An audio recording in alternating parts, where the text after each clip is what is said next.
Hey guys, welcome back. Today we're going to be talking about the 500-mile retorque readjust for the new engines.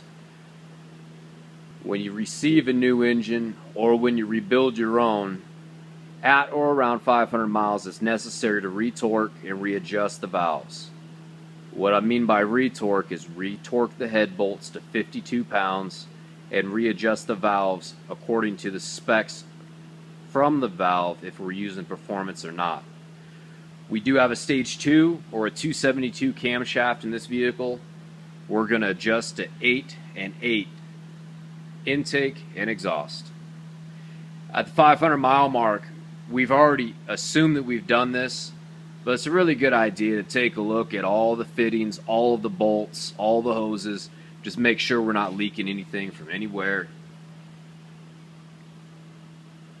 It's going to be a good idea to retorque or tighten all the attaching bolts. For example, the motor mounts, the hard mount to the block,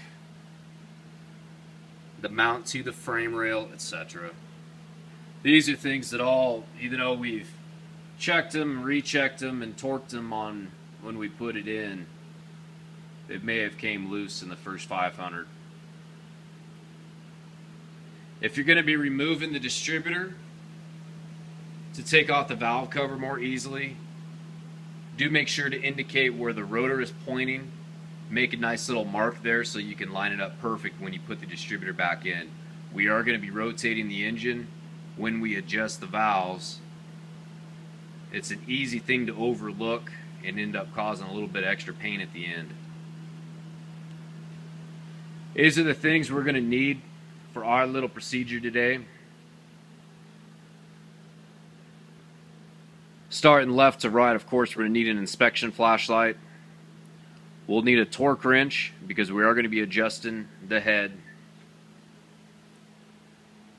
The size you'll need for the head bolts is 14. I have a little 1-inch adapter or 1-inch spacer. The far left hand of the passenger side rear head bolt would be a challenge, so by using the 1-inch and the combination of the small 14, I'm able to get in there just fine and make sure that it's adjusted correctly. For all other head bolts, you're going to want to use a deep well 14 with a little 1-inch spacer just to clear the rocker house. I've got my 3/8 long handle bar. That's going to be fitted with our short 17. We're going to be using this to turn the crank as we adjust the valves. If you have a new style oil drain plug, you'll require a 19 millimeter. I've gotten that in an open-end wrench fashion today. I've also brought along a 17, a 15, and a 12. The 15 will be to adjust the motor mount bolts if you've replaced them with my new kit. It is a 15 millimeter head. The 17 millimeters for the frame rail. And of course I've got my pin. And I've got my adjustment shim.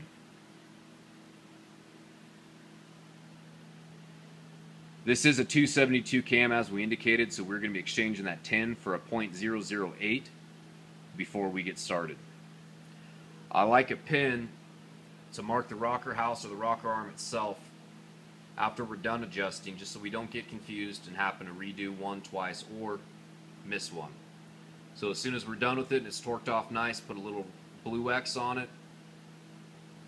Indicates we've done it, torqued it, double checked it, and we move on. I've got my little gun, a 1/4-inch ratchet, and a 10 millimeter. We're going to use that for tightening up 10 millimeter head bolts around the engine bay and also removing the valve cover. We're going to be double checking the radiator, being as it is winter time, to make sure that we've got a proper amount of antifreeze. We definitely don't want to freeze the block or the head up this winter. I've got some compressed air and some safety glasses. Compressed air is nice, blow off certain dust from certain areas. More importantly, when we remove the valve cover, sometimes oil can get into those bolt holes. I find it pretty important to blow those bolt holes out before we reinstall the valve cover and make sure we don't bottom out, hydrolock, and possibly break that bolt boss. Got my oil filter wrench. Sometimes they come off easy, sometimes they come off hard. I think we've all experienced that. I am going to be replacing the valve cover, gasket, KP performance gasket, Japanese origin, OE fitment, etc. For these engines, even though we'd like to, standard conventional oil, 1030 works just fine. No reason to run synthetics.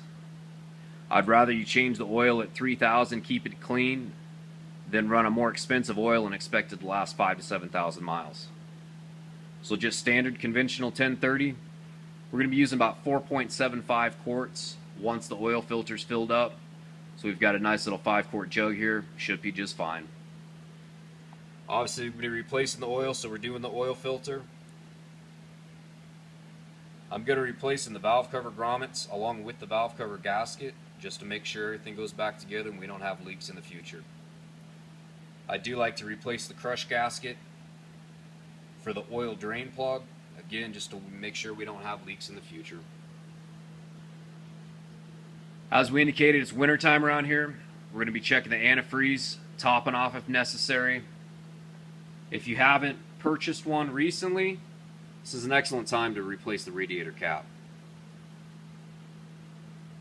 I've already noticed on this one we need a little brake fluid, so we're going to be topping that off. We've got some brake parts cleaner and a rag just for cleaning up little spills that I'm sure we're going to do. It's basically everything we need to do the adjustments. So again, back to the rig. We're going to remove the valve cover, get our long handle 3/8 down on the crank bolt, start rotating the engine and adjusting the valves. Before we seal it back up, we will retorque the head bolts to 52. We're going to pull the air filter from the carburetor, make sure it's in good working order, everything's cleaned up, and then it'll be time to touch every bolt on the exterior, mounting, etc., just to make sure everything's good to go and we're good for next 20,000-30,000 miles before we really touch it again. If you've got any questions on adjusting valves, I do have another video that goes over the valve adjusting procedure in detail. This video really isn't meant to do that. This video is just giving you the idea of what we're doing on a 500-mile retorque readjust. If you got any questions, we can be reached at 775-577-4610 or email Zach, Z-A-C-K, Zach at ZukiEngines.com.